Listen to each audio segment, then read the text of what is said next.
Hi guys, so today we're going to take a look at this TRX4's Sport. It's a new addition to the collection a few weeks ago, and we're going to go ahead and change the servo horn. The stock plastic one doesn't last for long, it's not very good quality, and every TRX needs to be changed. Let's get right into it. So we'll be needing the servo horn, some basic tools. The servo horn is located here, and we're going to need to access it from the button to replace it.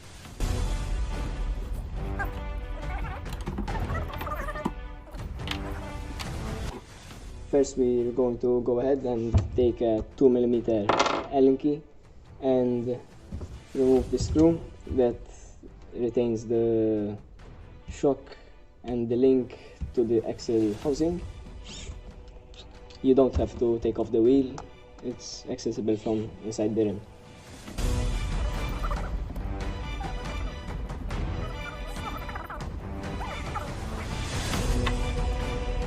As you can see, it comes right off,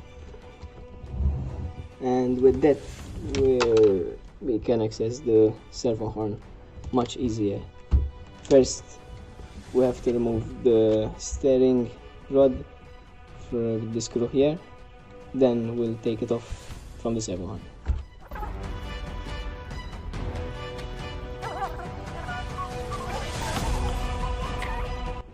So as you can see, the steering linkage comes right off. Now next is the servo horn itself.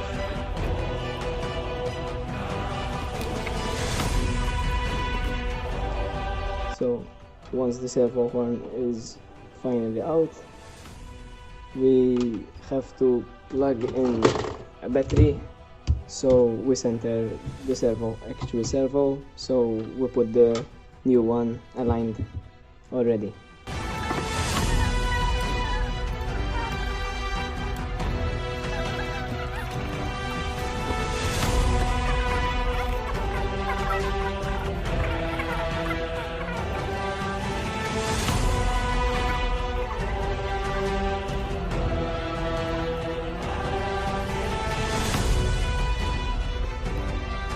So you want to make sure that it's the best way possible for it to be aligned, so you don't have to use a lot of trim.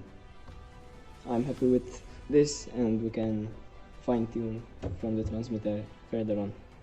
Now we just have to use the old screw that came with the original horn and screw it back in with it. I'm going to use a tad of blue thread lock before, so we don't have accidents on the trail.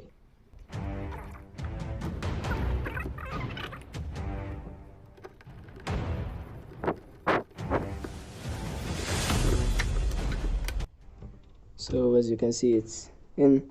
The specific servo horn requires two 1.5mm screws to be tightened from the sides, so we're going to go ahead and do those. You would want to switch off the car so we can rotate the servo to reach those screws.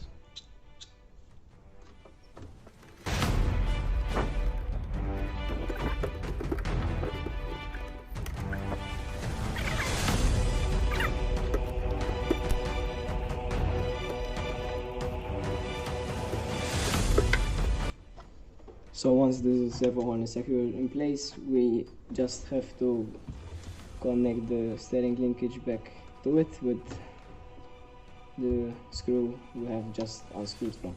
This time, because we're not screwing into plastic but into aluminium, we need to use a bit of thread lock again.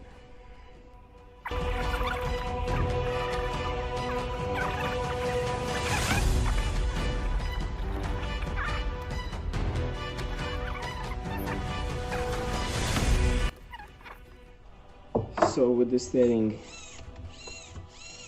fully functional again, we just have to put the long screw we took off at the very beginning. One very important thing is to align these dry shafts, because if you don't, it will result into excessive wobbling. We don't want that. There are two small notches here, we just have to align those.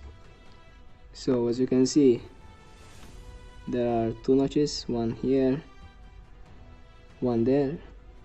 We just have to make sure that when we tighten these together, they align perfectly.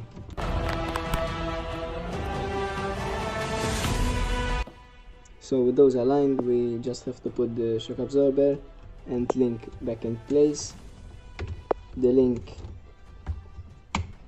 This linkage goes into the titania here and the shock absorber from the side.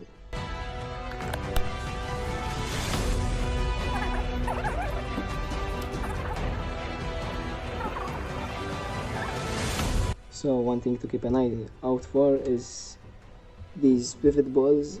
One side has a flat lip, and it focuses.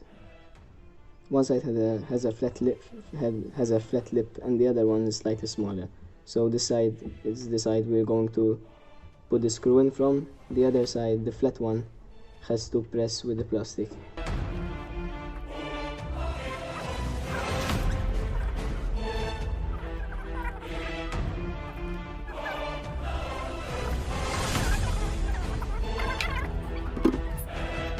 So now that everything's back in place and secure, we're going to go ahead and switch this on and see if it needs some trimming.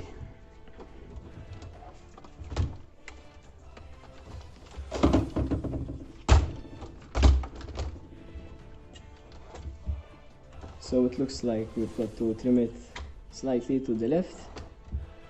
The TRX4's Sport comes equipped with the TQ 2-channel radio, not unlike the Defender and Blazer type of TRXs. They come with TQI 4-channel. This comes with only 2 channels, so there's practically only one knob. We could adjust that and fine tune from there. And that's basically it. Everything works just fine. Here's a closer look of what we've just installed. This is a very practical upgrade and necessary as well, because within the first few runs the stock one will fail 99% of the time.